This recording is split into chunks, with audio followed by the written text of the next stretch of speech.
Tonight on Talk Local, Peel Region's reaction to the revolution in Egypt, and that is straight ahead on the show.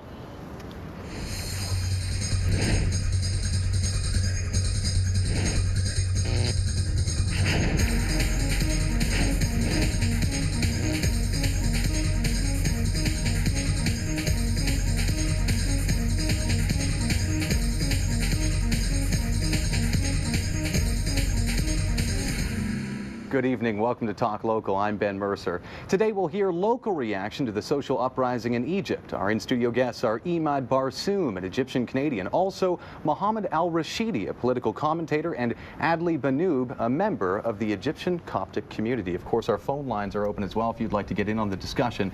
905-848-LIVE. That's 905-848-5483. Gentlemen, welcome.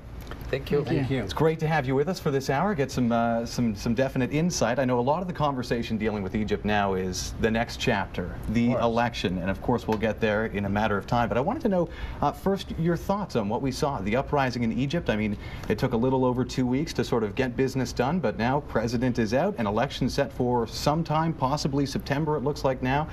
Your reaction to how the story unfolded? Well, this idea was a dream for many Egyptians for a long, long time.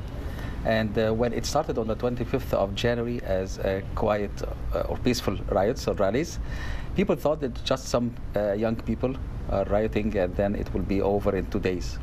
However, many spectators and many opinions said, no, this is like a snowball. It starts small, but as soon as it starts rolling, it will never stop until they reach the end.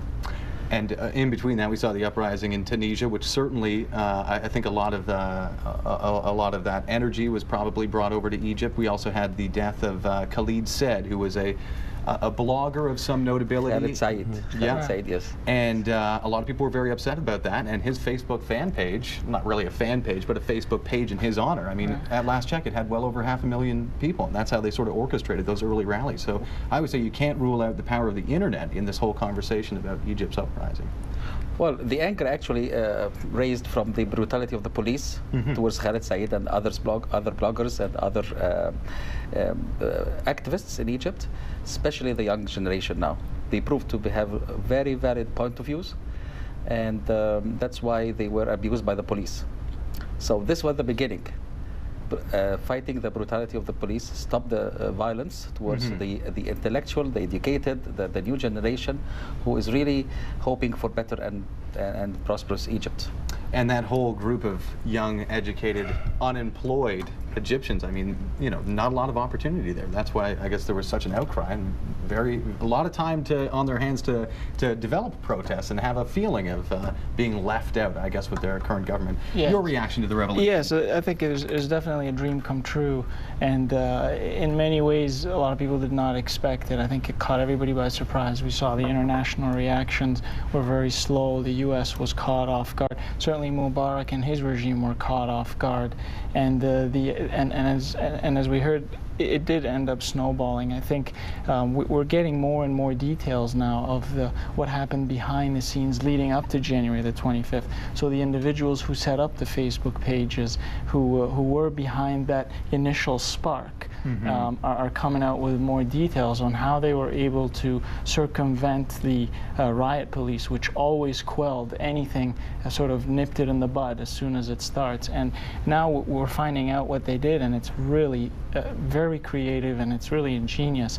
Tunisia played a role in accelerating their planning. Apparently they had been planning for this for weeks, and they picked January the 25th as a day because it's the day where Egypt celebrates the police National force. Police Day, yes. Right, which historically they've had some heroic stances in the past defending the country and serving the people. But of course, as we heard, that has changed dramatically. They abuse the people and oppress them, and really their job has become to maintain the regime. So, for example, Egypt, for the first time several years ago, had a larger budget for the police force than its military.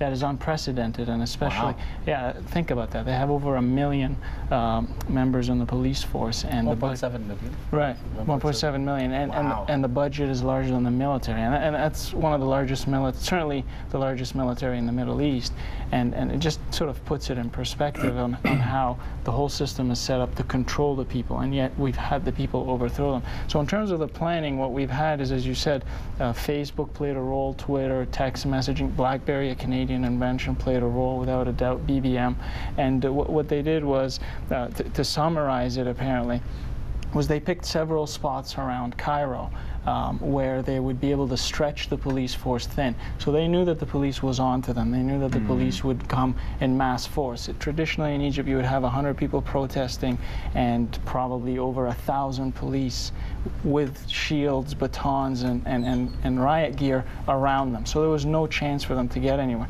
What these organizers decided to do was to pick over 20 spots around all of Egypt.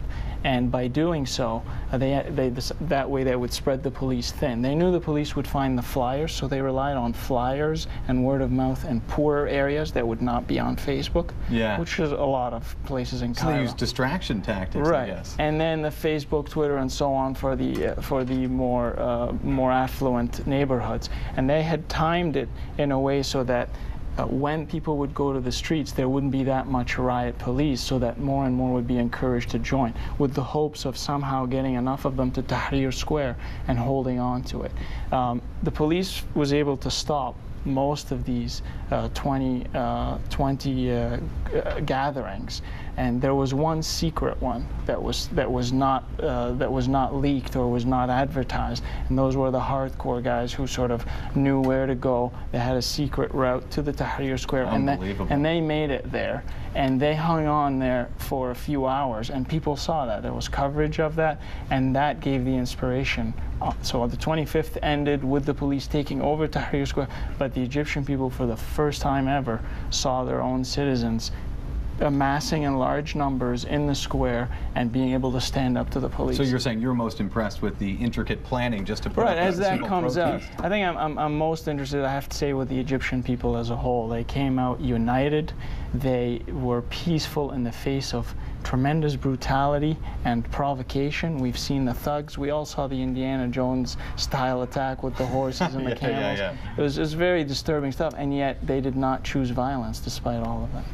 Your thoughts on the uprising? What stuck out as most significant to you? The most significant issue for me is I don't think the majority of people originally believed that will come to that volume. It started with small preparation from an opposition party, and they planned it all. But surprising that everybody gained the momentum because they couldn't believe that this is a great opportunity for them to go out and speak aloud. And it's the first time in history that the Egyptians go out against their own leader. Historically, even during occupation, we kind of experience submission, and as long as you're a leader, then we are the followers, that's it. We've done that with Nasser, we've done it with Sadat, and then, of course, with Mubarak. But this is a new experience for the Egyptian people to go out and stand against their own ruler. Originally, as I said, it started with fragmented and so on, maybe some preparation behind it, but once they see it on the stage, you just push right through. And they gain the opportunity, and that was it. So it's a very good experience for the Egyptians, and this is a landmark in the Egyptian history for sure, that will always call and build on it, opposition, and they will, of course, they will never go back because they have experienced it and they just lived it. The first time for them to say no to the rulers. So it is a great thing for sure. Absolutely. And I think we touched on a number of issues there. Policing is a big one. I mean, in Egypt, previous to the uprising, you had limited freedom of speech, you had limited freedom of assembly. Those are two significant things when it comes to any demonstration, and the intricate planning that went into some of their protests. Speaking to police brutality and food prices, we had seen, I would say, compared to this one, smaller protests over recent years, but they'd always be dispersed, very quiet, then instantly hushed in the face of the Mubarak leadership there. That's all a thing of the past. Now, looking to food prices, which of course people always blame the government if food prices go up too high, something's being mismanaged. Now we're dealing with the issue of sort of a country at large right now. I mean, we're hearing reports that former President Mubarak might be the richest man in the world. Some estimates say he might have $70 billion. I mean, we know some assets have been seized. I don't know. I mean, how do you tally up a dictator's wealth? I mean, it's a hard thing to sort of forecast, but certainly he's a billionaire. And meanwhile, the rest of the country, I've heard a lot of analysts say that this uprising will put them back 10 years financially.